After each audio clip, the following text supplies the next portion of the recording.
The co-director of Camp Mystic, who was working as chief health officer when the deadly floods hit last year, has at least temporarily lost her nursing license. 27 campers and counselors died in the July 4th flooding that happened last summer. The Texas Board of Nursing took issue with her handling of the response to the flood. Fox 4's Peyton Yeager joins us now live with more. Peyton. Heather and Steve, this information just coming into our newsroom, and we learned there was a meeting of the Texas Board of Nursing held yesterday in Austin, and the board presented evidence and information concerning the conduct of Mary Eastland, and the result of that, a temporary suspension of her nursing license. Now, Mary Eastland, she's a registered nurse, the camp nurse director and chief health officer at Camp Mystic in Hunt, Texas. She's also a member of the Eastland family who owns and operates Camp Mystic.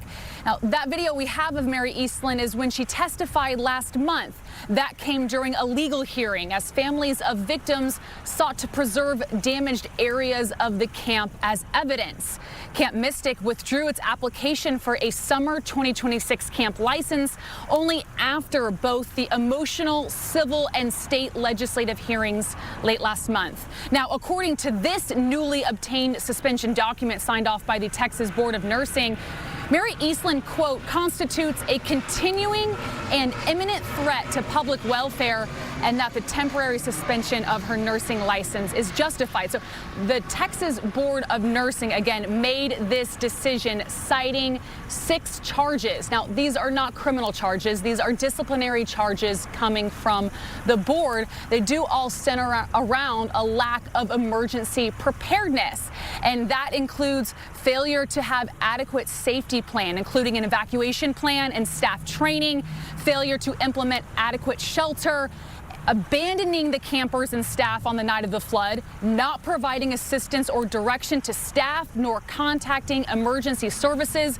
when she became aware 27 campers and staff died in the flood. Also another charge, failure to report the 27 deaths to the state. And the failure to report deaths to the state was a topic of discussion during that civil hearing, and Mary Eastland testified that she did not think this was a requirement after the flood.